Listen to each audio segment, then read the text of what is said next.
বিপর্যয় রোধে এবং কিছুদিন পরে আমাদের বর্ষাকাল রয়েছে, সেটি রোধে আমরা দেখতে পাচ্ছি বাংলাদেশের যতগুলো নদী রয়েছে, নদীর যেই চর এবং নদীর পাড় সংশ্লিষ্ট যে জমিগুলো রয়েছে সেখানে অবাধে মাটি কাটা হয়, সেখানে ড্রেজার দিয়ে মাটি কাটা হয় এবং সেটির কারণে যেই অংশটি থেকে মাটি কাটা হয় এর আশেপাশের জমিগুলো হচ্ছে আপনার বিপন্ন হয় এবং কৃষি উৎপাদনমুখী করা যায় না, যার ফলে যেটি হয় আমাদের বন্যার সময় যে নদীর পাড় যেগুলো রয়েছে সেগুলো ভেঙে যায় এবং বন্যার সময় আমরা হচ্ছে যে ক্ষতি হয় সেই ক্ষতিটি 2 গুণ বা 3 গুণ বেড়ে যায়।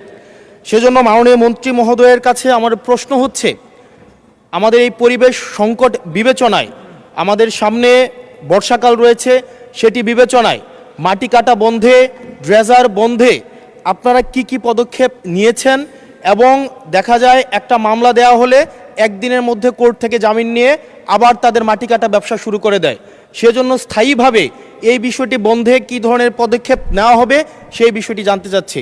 ধন্যবাদ। মাননীয় মন্ত্রী।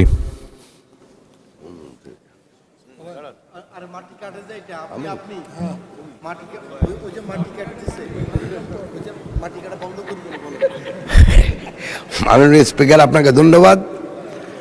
আমি মাননীয় সংসদ সচিবকে বলতে চাই যে পরিবেশের সাথে মাটি কাটার একটা সম্পর্ক আছে, সেটা শুধু উনি যেখানে বলতে সেখানে না, আমাদের ইটভাটা তো মাটি কাটা হয় যেটা আমাদের উর্বর জমি নষ্ট করে। সেজন্য আমার মন্ত্রণালয় যথাযথ পদক্ষেপ নিয়েছে যাতে করে এই ধরনের অবাঞ্ছিত মাটি কাটা বন্ধ হয়। তবে ওনার পার্টিকুলার এরিয়ায় যদি কোনো সমস্যা থাকে দয়া করে যদি উনি যোগাযোগ করেন তাহলে আমরা খুব তাড়াতাড়ি এবং তড়িৎ গতির ব্যবস্থা নেব ইনশাল্লাহ।